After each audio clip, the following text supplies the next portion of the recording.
তো এই সময় মানে এই লাইফ মানে সায়েন্সের প্রতি আমার মানে প্রচণ্ড ভয় ছিল, তা আবার অঙ্ক টঙ্ক এগুলোর প্রতি। মানে তখন তো আমার অতটাও ভালো করে পড়া হয়নি, বিশেষ করে 9টা পড়াই হয়নি, আর 10টা হচ্ছে পড়েছিলাম, মানে হাফ সিলেবাস আমি এক্সাম দিয়েছি মাধ্যমিক। তো সেই জন্য আমি কখনো ভাবিনি যে আমি এই বছরই চান্স পাবো। আমি ভেবেছিলাম যে ঠিক আছে পরের বছর আবার দেবো, কিন্তু আমি আপনার মানে যেরকমভাবে বলেছেন, মানে আপনার গাইড বলতে গেলে আপনাদের গাইড মতো চলে, আর আপনার আর পলাশ স্যার এদের হচ্ছে আমার উপর যে বিশ্বাসটা ছিল যে পাবো আমি, এটার জন্য মানে আমারও মনে হয়েছিল যে এতটা যখন আমার উপর বিশ্বাস করছে তাহলে আমার তো অবশ্যই পারা উচিত। একদম।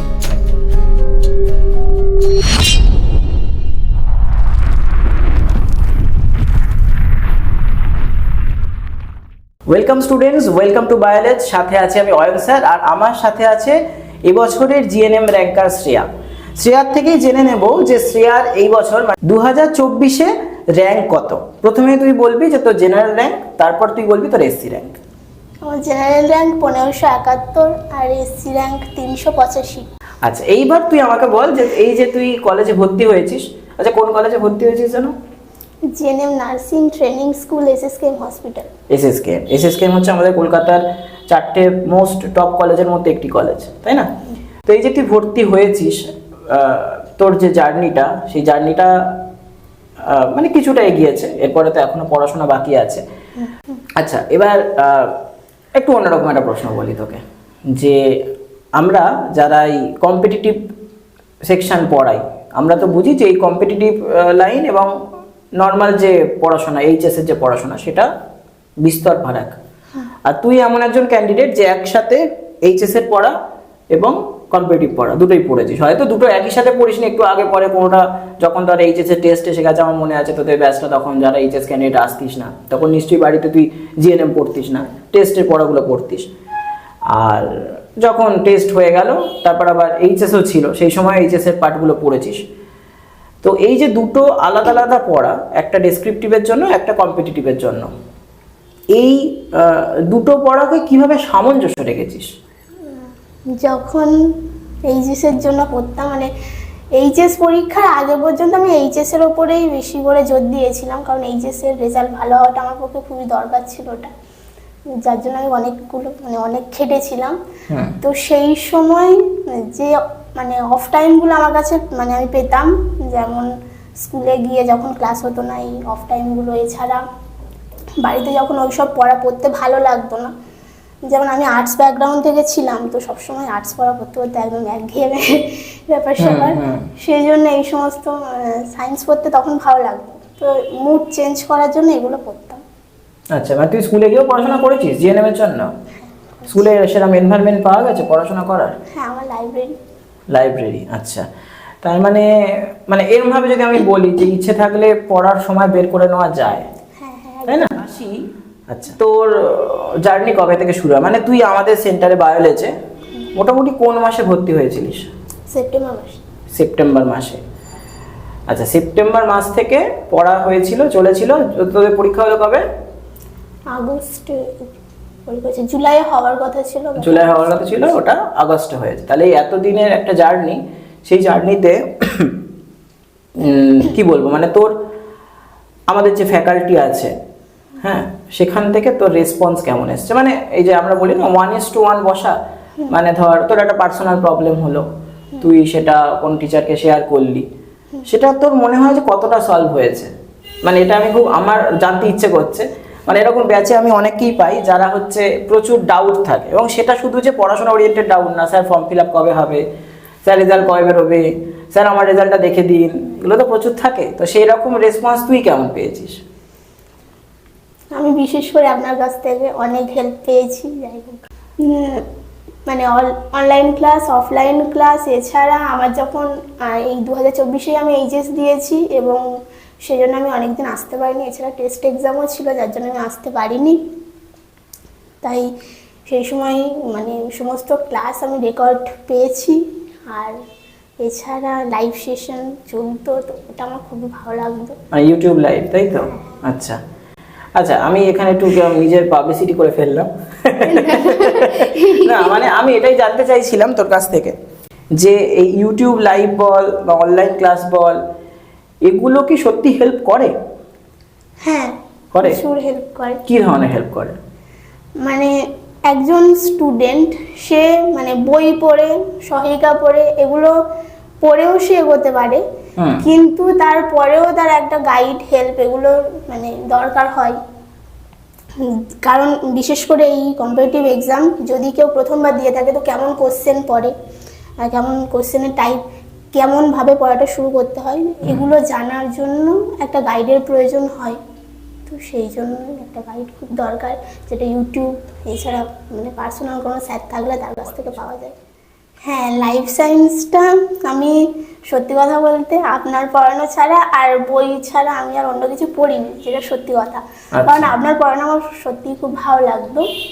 আর আপনার পড়ানো আর আপনার ক্লাসগুলো অফলাইন অনলাইন সব মিলিয়ে, এছাড়া বই সহায়িকা, এছাড়া জিএনএমের জন্য যে বইগুলো কিনেছিলাম, তো সেগুলো পড়লেই আমার হয়ে যেত। লাইফ সায়েন্স আমার খুব একটা আর কারোর হেল্পের প্রয়োজন হয়নি। অন্যান্য সাবজেক্টগুলো তাও হেল্পের প্রয়োজন হয়েছিল, কিন্তু এটা হয়নি। আর তুই লাইফ সায়েন্সে ম্যাক্সিমাম পড়তিস? না, লাইফ সায়েন্সটা পড়া বেশ কমপ্লিট হয়ে গিয়েছিল, মানে বেশি করে ওটা পড়েছিলাম, তাই ওটা সিলেবাসটা তাড়াতাড়ি শেষ হয়ে গিয়েছিল। তারপরে ফিজিক্যাল সায়েন্সটা তখন অল্প অল্প পড়তাম, তারপরে লাইফ সায়েন্সটা শেষ হয়ে যাওয়ার পরে ফিজিক্যাল সায়েন্সটা আর কি পুরোটা কভার করেছি। তারপরে ম্যাথটা করে মানে ম্যাথটা ওই আর কি যখন ভালো লাগতো না তখন করতাম। আচ্ছা, মানে তুই কোশ্চেন অ্যান্সারটা সলভ করেছিস একটু শেষের দিকে, আগে তুই সিলেবাসটা কমপ্লিট করে নিয়েছিস। আচ্ছা, এবার ধর এই যে আমরা কোন একটা টপিক পড়াই, সেই টপিকটা কি সেই সময় বাড়ি গিয়ে পড়ে নিলে, মানে যেটা আমরা বলি যে পড়ে নিতে, হ্যাঁ, তো সেই সময় অনেক ছেলে মেয়ে কি করে, সেই সময় পড়ে না। পড়ে নেওয়াটা উচিত, পড়ে নেওয়াটা উচিত না, নাহলে পরে ভুলে যায় বা কোনো কারণে হয়তো সেই বিষয় মানে সেই টপিকের ওপরে যে কথাগুলো বলা হয়েছিল অনেক অনেক মানে লাইন সেটা মাথা থেকে আউট হয়ে যায়। তো সেই জন্য সেই মানে পড়ে নেওয়াটা উচিত, আর সেই যে বিশেষ লাইনগুলো সেগুলো একটু লিখে নেওয়া উচিত, নোট করা উচিত, যেটা আমি করতাম।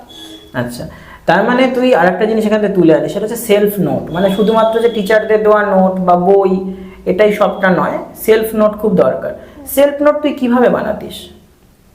সেলফ নোট যেগুলো মানে বই থেকে তো অবশ্যই, যেটা পড়ে পড়ে যেগুলো যে লাইনগুলো মনে হয় যে এই লাইনগুলো দাগ দিয়ে রাখলে, যে শুধুমাত্র এই দাগানো লাইনগুলো পড়লেই পরবর্তীকালে ব্যাপারটা টপিক সম্বন্ধে আমার একটা আইডিয়া চলে আসবে, বা আমার সেই মানে টপিকটা নিয়ে মানে সমস্ত কথা আমার মনে পড়ে যাবে, তো সেগুলো দাগিয়ে রাখতাম।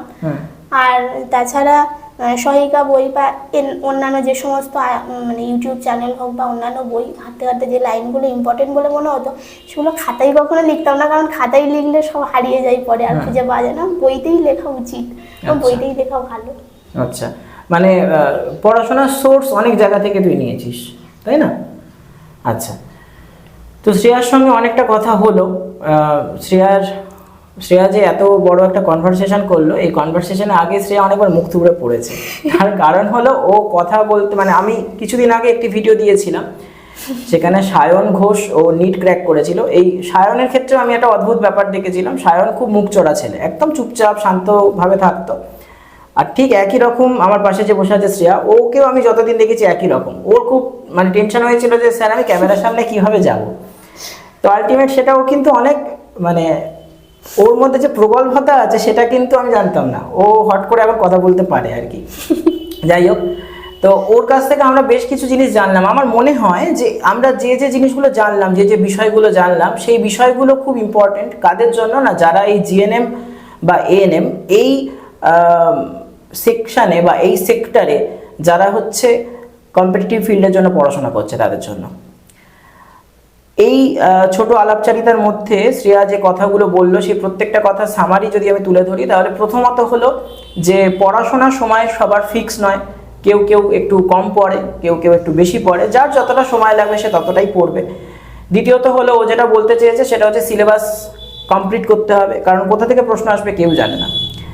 আর তৃতীয়ত হচ্ছে প্র্যাকটিস সেট সলভ করতে হবে এবং মক টেস্ট দিতে হবে বেশি করে। মক টেস্ট দিতে হবে, ওটা খুব ভালো কথা বলেছে, মক টেস্ট দিতে হবে।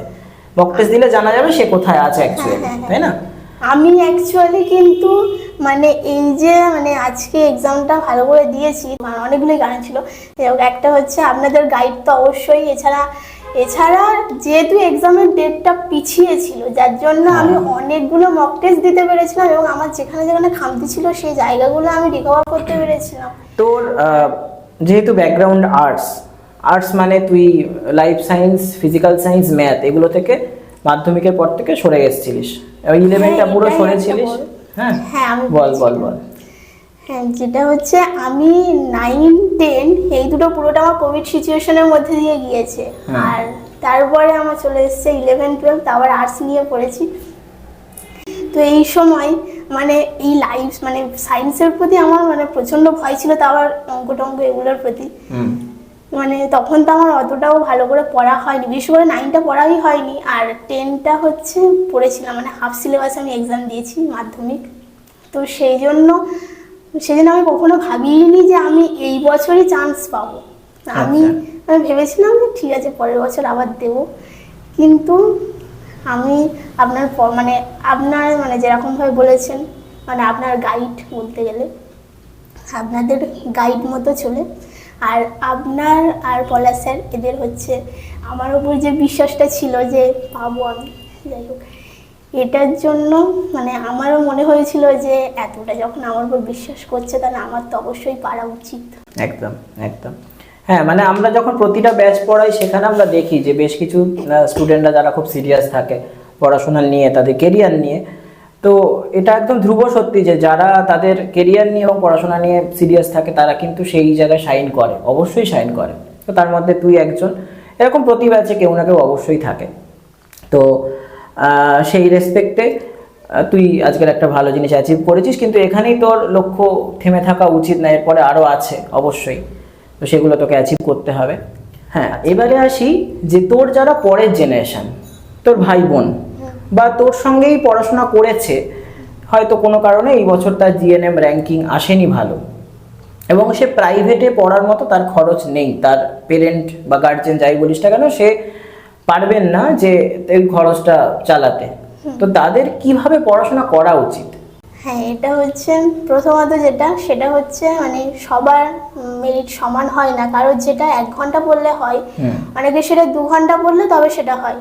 তো সেটা হচ্ছে মানে যে যার ব্যক্তিগতভাবে ডিপেন্ড করছে যে সে কত ঘন্টা পড়বে বা কেমন ভাবে পড়বে। আমি যেহেতু মানে এটা যেহেতু আমার ফার্স্ট টাইম এক্সাম ছিল, মানে তাই আমি সত্যি কথা বলতে টেক্সট বুক পুরোটাই পড়েছিলাম, মানে যেরকম লাইন বাই লাইন পড়ে আমি পুরো একদম সেরকমভাবে পড়ে গেছি টেক্সট বই। আর টেক্সট বই পড়ার পরে তারপরে সহায়িকা থেকে মানে এমসিকিউ কোশ্চেন, এছাড়া মানে যেটা হচ্ছে এলএকিউ, মানে তারপরে এসএকিউ যেগুলো আছে, এলএকিউ কোশ্চেন যেগুলো ইম্পর্টেন্ট মনে হয়েছে তার মধ্যে থেকে আমি কিছু লাইন ছিল যেগুলো দাগিয়ে দাগিয়ে পড়েছিলাম, আর এমসিকিউ কোশ্চেন, এসএকিউ কোশ্চেন এগুলো পড়েছি। অনেকেই হচ্ছে এই জিএনএম এক্সামটা ক্র্যাক করতে পারে না 1 বছরে, কিন্তু তাদের 1 বছরে ক্র্যাক করা উচিত, কারণ একই পড়া বারবার মানে পড়তে ভালো লাগে না, একটা একঘেয়েমি চলে আসে পড়ার প্রতি। তাই সবাই চেষ্টা করা উচিত যে এক্সাম একবারেই ক্র্যাক করার। আর মানে এর জন্য অনেকগুলো কারণ থাকে যারা ক্র্যাক করতে পারে না, সেটা হচ্ছে প্রথমত এরকমভাবে অনেক মানে এক ধরনের স্টুডেন্ট থাকে তারা মনে করে যে এটা জাস্ট পড়ার মানে এক্সামটা দিচ্ছি কেমন কোশ্চেন পড়ে সেটা দেখার জন্য, কোশ্চেন টাইপটা দেখার জন্য, এটা হয়ে গেল হলো, না হলে আমি অন্য জায়গায় চলে যাব, এরকম মনে করা একদমই উচিত নয়। মানে মন থেকে পড়া উচিত যদি কোনো একটা প্রফেশনে আসার ইচ্ছা থাকে। দ্বিতীয় হচ্ছে এমন অনেক স্টুডেন্ট থাকে তারা পড়াশুনো করে না এই কারণেই যে তারা ভাবে যে আমি যদি মানে না পড়লেও আমার কিছু যায় আসে না, কারণ আমার বাড়ি থেকে বলেছে আমি যদি না পাই প্রাইভেটে ভর্তি করে দেবে। তো বিশেষ করে গার্জেনদেরকে এটা বলা মানে জানা উচিত যে এরকমভাবে বলা উচিত নয় যে মানে প্রাইভেটে ভর্তি করে দেবো, তাহলে তার পড়ার প্রতি একটা যে মানে ইন্টারেস্ট সেটা কমে যায় বা চলে যায়। আরেকটা জিনিস মানে যদি মানে কেন কমে যায়, কারণ হচ্ছে আমি একটা কথা জানি বলি, হ্যাঁ, একটা মানে ফল যদি কেউ আমাদের গাছের সামনেই রেখে দেয় তাহলে আমাদের আর ইচ্ছা করে না গাছের ওপরে সেটা উঠে কষ্ট করে পারার, সেই জন্য মানে এরকম বলা উচিত। একদম, বাহ, খুব দারুণ কথা বললো শ্রেয়া। হ্যাঁ, মানে ও একটু দার্শনিক হয়ে গেছে। হ্যাঁ। যাই হোক, কারণ আমরা প্রচুর বই পাই, আমি কোনো বইয়ের পাবলিকেশনের নাম বলছি না, কিন্তু প্রচুর বই অনেক বইয়ের দোকানে থাকে, হ্যাঁ, যেখানে ভুলভাল উত্তর হয়তো মিসপ্রিন্ট হয়েছে এবং কোশ্চেনের স্ট্যান্ডার্ডও অতটা হাই নয়। আমি আমার সমস্ত ছাত্রছাত্রীদের বলবো যে কম্পিটিটিভ ফিল্ড প্রতিনিয়ত কিন্তু নিজেকে আপডেট করে, মানে আমরা যেটা পড়ে এসছি সেটা থেকে আপডেট আসবে না এই কনসেপ্ট যদি কারোর কাছে থাকে সেটা কিন্তু ভুল কনসেপ্ট।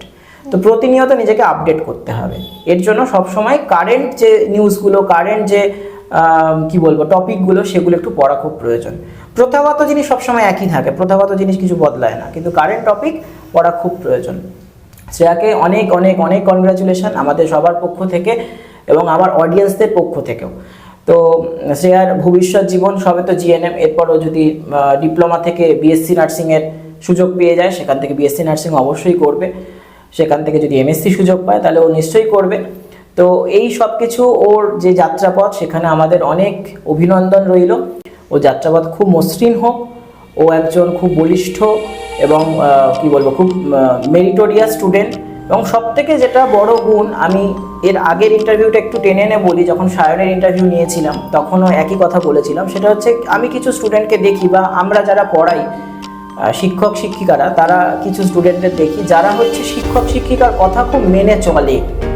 এটা খুব প্রয়োজন জীবনে সাকসেস আনার জন্য, জীবনে দাঁড়ানোর জন্য এটা খুব প্রয়োজন। তো আমি আমার সমস্ত ভাই বোনের মতো যারা স্টুডেন্ট রয়েছে তাদেরকে বলবো, তাদের উদ্দেশ্যে বলবো এবং তাদের গার্জেনের উদ্দেশ্যেও বলবো যে তোমরা তোমাদের পথ তৈরি করতে পারবে, সেটা খুব ইজি, কিন্তু সেটার জন্য একটা হাত চাই। সেই হাতটা হচ্ছে একজন শিক্ষক বা শিক্ষিকার হাত। সেই হাতটা ধরো, তোমাদের জীবন এবং তোমাদের যে প্রফেশন সেটা খুব মসৃণ হবে। তো আমরা আমাদের ভিডিওর একদম শেষের দিকে চলে এসেছি। এই ছোট আলাপচারিতার মধ্যে অনেকগুলো বিষয় উঠে এলো, অনেকগুলো বিষয়ের সলিউশন আমরা পেলাম। যারা স্টুডেন্টরা আছো তারা অনেকগুলো সলিউশন পেয়েছো। গার্জেনদের জন্য কিছু মেসেজ অবশ্যই এই ভিডিওতে রইলো, কিন্তু এই ভিডিওতে যদি এমন কোনো কথা থেকে থাকে যেটা আলোচনা হলো না, তার জন্য অবশ্যই কমেন্ট বক্স ফাঁকা আছে। কমেন্ট বক্সে সেই তোমাদের মনের মধ্যে জমে থাকা প্রশ্নগুলো যদি লিখে ফেলতে পারো, টাইপ করতে পারো, তাহলে অবশ্যই আমি প্রত্যেকটা প্রশ্নের উত্তর দেবো। আজকের ভিডিওটা এখানেই শেষ, পরবর্তী আবার কোনো একটি ভিডিওতে দেখা হচ্ছে। নমস্কার।